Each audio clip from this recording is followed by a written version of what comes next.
امید ہے آپ سب خیریت سے ہوں گے۔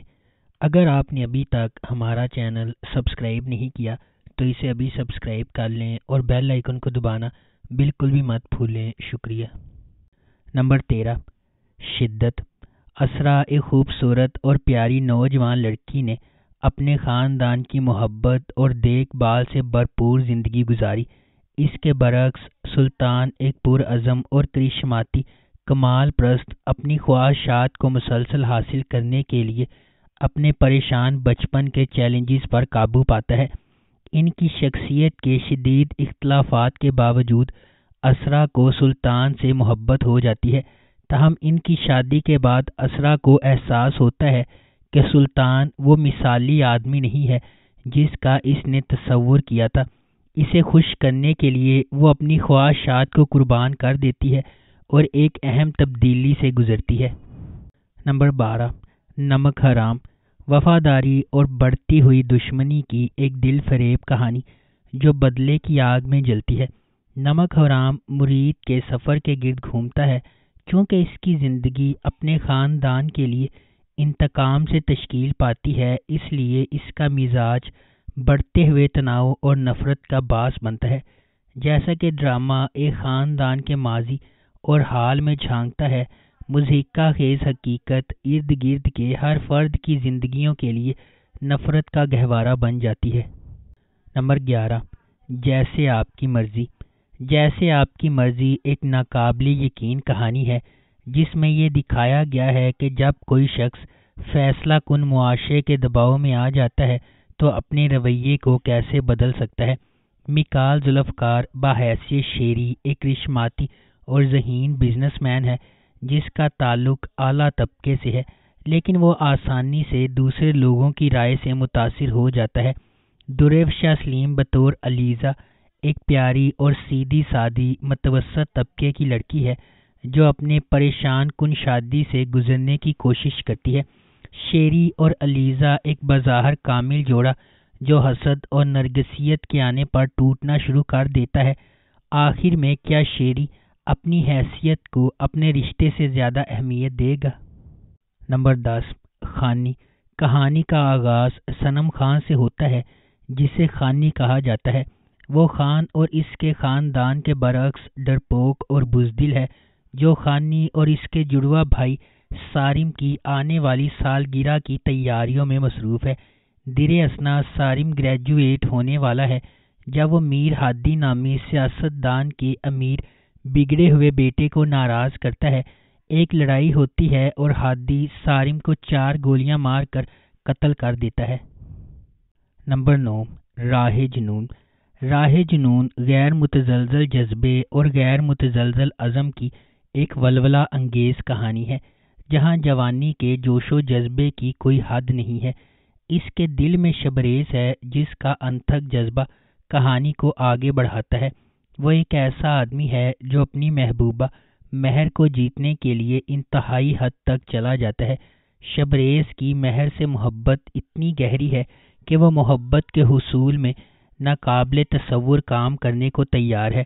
کہانی ایک شدید غیر متزلزل محبت کی کھوج کے طور پر سامنے آتی ہے جو تمام رکاوٹوں اور کنونشنوں کو مسترد کرتی ہے، کیونکہ شبریز کسی بھی طرح سے اسے اپنا بنانے کی کوششوں میں پرعزم ہے۔ نمبر 8، جھوم۔ جھوم کا محبت، رشتوں، دل ٹوٹنے اور قربانیوں کی دنیا میں ایک سفر جو ان 2 روحوں کی زندگیوں کے گرد گھومتا ہے جو افراتفری اور بے یقینی کی دنیا میں محبت پاتے ہیں جو ان کی زندگیوں کو ہمیشہ کے لیے بدل دیتا ہے۔ آریان ایک نوجوان اور خوبصورت لڑکا ہے جو اپنے دوستوں کا خیال رکھنے والا اور مالکانہ فطرت رکھتا ہے۔ ایک تکلیف دہ ماضی ہونے کے باوجود آریان زندگی کی پریشانیوں سے مسکرانے کی کوشش کرتا ہے اور اپنے دوستوں کی مدد کرنے سے کبھی پیچھے نہیں ہٹتا ہے۔ تاہم آریان کی زندگی میں ایک غیر متوقع موڑ آتا ہے جب وہ مریم سے ملتا ہے جو ایک ہمدرد اور مہربان عورت ہے جو اس کی زندگی میں سورج کی روشنی بن جاتی ہے۔ جیسے ہی ان کا رشتہ پروان چڑھنے لگتا ہے، آریان اپنے آپ میں تبدیلی محسوس کرتا ہے اور اس محبت کو قبول کرتا ہے جس سے وہ اتنے عرصے سے محروم تھا۔ نمبر 7، محبت گم شدہ میری۔ اس ڈرامے کا پلاٹ دو نوجوانوں زوبیہ اور سائم کے گرد گھومتا ہے۔ ان کے کردار خوشحال خان اور دنانیر مبین نے ادا کیے ہیں۔ یہ دونوں پڑوسی ہیں جو ایک دوسرے سے محبت کرتے ہیں۔ ان کی محبت کی کہانی ایک ساتھ کی سیریز کے ذریعے ناظرین کو ہنسانے، خوفزدہ کرنے اور رلانے والی ہے۔ کہانی ان کی پیاری لڑائی اور ایک دوسرے کے لیے اپنے جذبات کا اظہار کرنے میں ناکامی سے شروع ہوتی ہے۔ زوبیہ اور سائم ایک دوسرے کو دل سے پیار کرتے ہیں۔ ان کے درمیان سب کچھ ٹھیک چلتا ہے جب تک کہ ایک ٹھنڈے دل والا معاشرہ ان کے درمیان نہیں آتا جو انہیں ساتھ رہنے نہیں دیتا۔ دل دہلا دینے والے مناظر اپنے اختتام کو پہنچتے ہیں اور محبت کرنے والے اپنی محبت کے لیے رو رہے ہیں اور لڑ رہے ہیں۔ کیا انہیں خوش کن انجام ملے گا یا رومیو اور جولیٹ کی طرح ان کی محبت دم توڑ جائے گی؟ نمبر 6، تیرے آنے سے۔ رانیہ ایک چھوٹے سے شہر کی ایک پڑھی لکھی نوجوان لڑکی ہے جو اپنی ذہانت پر فخر کرتی ہے اور اکثر دوسروں کو مشورہ دیتی ہے۔ خالہ اماں کے گھر جب وہ ماہر سے ملتی ہے تو ابتدا میں اسے اس کا شوق نہیں ہوتا تھا۔ ماہر، جو کہ خالہ اماں کا پیارا پوتا ہے، ہمیشہ ماہر کی رائے رکھنے والی فطرت کو نیچا دکھایا جاتا ہے۔ ماہر اور رانیہ کی ذہنیت میں فرق دونوں کے درمیان مایوسی اور نفرت کا باعث بنتا ہے۔ ان کے بڑے ہوئے خاندان کی شمولیت سے ماہر اور رانیہ دونوں کے رویے اور تعلقات متاثر ہونے لگتے ہیں۔ ماہر کو اپنے خاندان کے بارے میں کچھ سچائیوں کا سامنا کرنے پر مجبور کیا جاتا ہے، جس کی وجہ سے وہ اپنی اقدار اور عقائد کا اثر نو جائزہ لیتا ہے۔ در اثنا رانیہ کو ثقافتی توقعات اور خاندانی حرکیات کے ساتھ آنے والے چیلنجز سے نمرد آزما ہوتے ہوئے اپنے جذبات اور خواہشات کو نیویگیٹ کرنا پڑتا ہے۔ نمبر 5، وحشی۔ صوبیہ اور آصف کے والد ایک ہی دن انتقال کر گئے جب وہ دونوں بچے تھے۔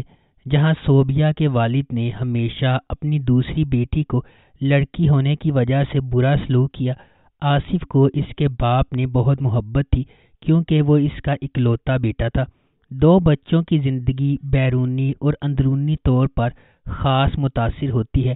آصف کی والدہ نے اپنے بیٹے کی مالی مدد کے لیے دوبارہ شادی کر لی اور آصف کے رضاعی بھائی عامر کی دیکھ بھال میں خود کو وقف کر دیا۔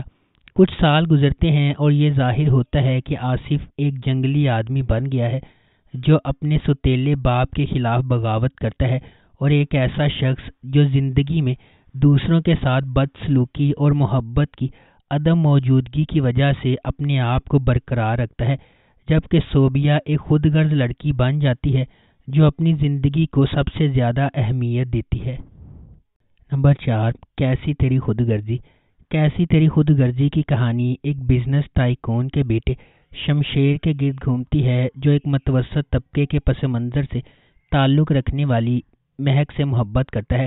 ڈرامے کے دوران کچھ ناخوشگوار واقعات رونما ہوتے ہیں اور مہک شمشیر سے نفرت کرنے لگتی ہے۔ چونکہ شمشیر کے گھر والے اس کے رشتے کو منظور نہیں کرتے، اس لیے کہانی مزید الجھ جاتی ہے۔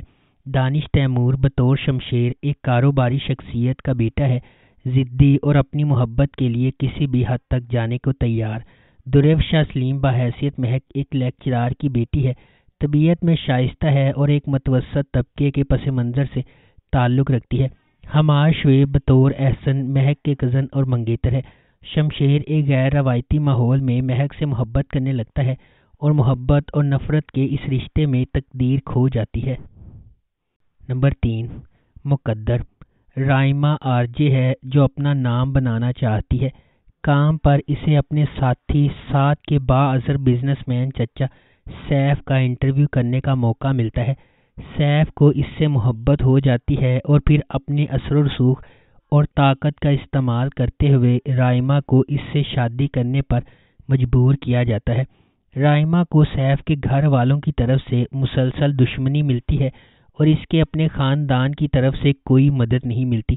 پھر سیف اور اس کے خاندان کی طرف سے ڈھائے جانے والے مظالم سے بچنے کے لیے رائما کے چیلنجز کی پیروی کرتا ہے۔ کون اس کی مدد کرے گا اور اس کی جد و جہد میں اس کا ساتھ دے گا؟ نمبر 2، دیوانگی۔ کہانی نگین کے گرد گھومتی ہے جو ایک نچلے متوسط طبقے کے پس منظر سے تعلق رکھتی ہے، اور سلطان درانی ایک امیر تاجر جو سیاسی پس منظر سے تعلق رکھتا ہے۔ سلطان نے بہت چھوٹی عمر میں اپنے والدین کو کھو دیا تھا اور تب سے وہ اپنی دادی بی جان کے ساتھ رہ رہا ہے۔ نگین اپنی بہن نزہت، بہنوئی راشد اور راشد کی ماں کے ساتھ رہتی ہے۔ نگین صرف معمولی ملازمتیں کرتی ہے کیونکہ اس کے پاس ڈگری نہیں ہے اور اسے ایک پرائیویٹ بس کمپنی میں بس ہوسٹس کے طور پر رکھا گیا ہے۔ نمبر 1، ملالے یار۔ اس ڈرامے کی کہانی جاگیردارانہ نظام کے گرد لکھی گئی ہے۔ مرکزی تھیم مخالف پس منظر سے تعلق رکھنے والے دو افراد کے گرد گھومتی ہے جو ایک دوسرے سے نفرت کرتے ہیں لیکن آخر کار محبت میں پڑ جاتے ہیں، جو صرف کاغذ پر شادی کے بندھن میں بندھے ہوئے ہیں۔ اس ڈرامے کی مرکزی کاسٹ میں مرزا زین بیگ، عزیقہ ڈینیل، زینب شبیر، حمزہ فردوس اور جہان زیب گورچانی شامل ہیں۔ اسے ہنا ہما نفیس نے لکھا ہے اور اسد جبل نے اس ڈرامے کو ڈائریکٹ کیا ہے۔ اس ڈرامے کی ٹوٹل 54 اقساط ہیں۔ اگر آپ کو ہماری یہ ویڈیو پسند آئی ہے تو اسے لائک کریں، شیئر کریں اور ہمارے چینل کو سبسکرائب کرنا بالکل بھی مت بھولیں۔ شکریہ۔